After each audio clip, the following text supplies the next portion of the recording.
ओ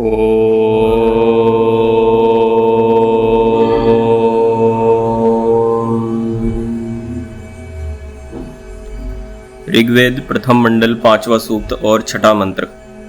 ईश्वर ने जीव क्या करके पूर्वोक्त उपयोग के ग्रहण करने को समर्थ होते हैं, इस विषय को अगले मंत्र में कहा है। त्वं सुतस्य पीतये सद्यो वृद्धो अजायथाः इंद्र ज्येष्ठयाय सुक्रतो।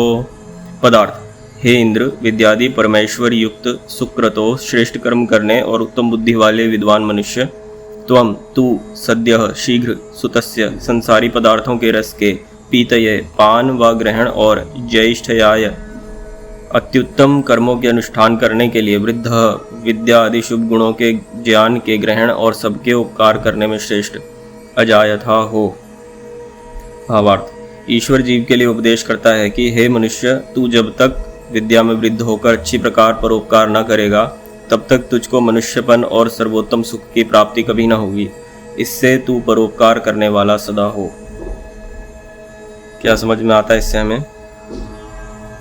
तो खुद अच्छी विद्या लो, फिर उस विद्या को आगे फैलाओ, परोपकार करो लोगों। और ऐसा ही करने से तुम विद्वान कहलाओगे, अच्छा मनुष्य जीवन मिलेगा। हाँ, यहाँ पर ना ईश्वर कह रहे हैं कि पूर्ण विद्वान होकर संसारी पदार्थ, मतलब कि संसारी पदार्थों की एक्चुअल विद्या को ग्रहण करो और अध्यात्म में भी वैसी विद्या ग्रहण करके अंदर और बाहर से पूर्ण रूप से सुखी हो।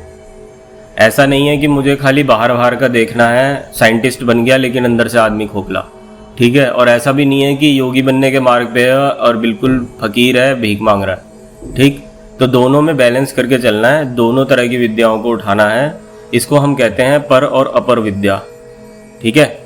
पर विद्या क्या होती है? जो कि अध्यात्म की है, जो हमें आंखों से दिखाई नहीं देती, टेस्ट नहीं कर सकते, सेंसेस में नहीं आती, वह पर विद्या है।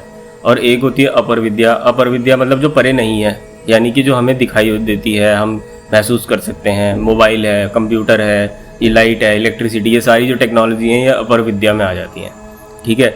तो हमें वैसे भी विद्वान होना है इन विद्याओं का, ताकि हमें सुख मिले, और भीतर से हमें अध्यात्म का भी ज्ञान होना चाहिए, जिससे कि हमें अंदर से भी सुख मिले। मतलब कहीं भी ना दरिद्र नहीं रहना चाहिए विद्या के मामले में। व्यक्ति को हमेशा पुरुषार्थ करना चाहिए कि वह भीतर और बाहर से अपने आप को सुदृढ़ करे, ठीक। कोई प्रश्न? ओ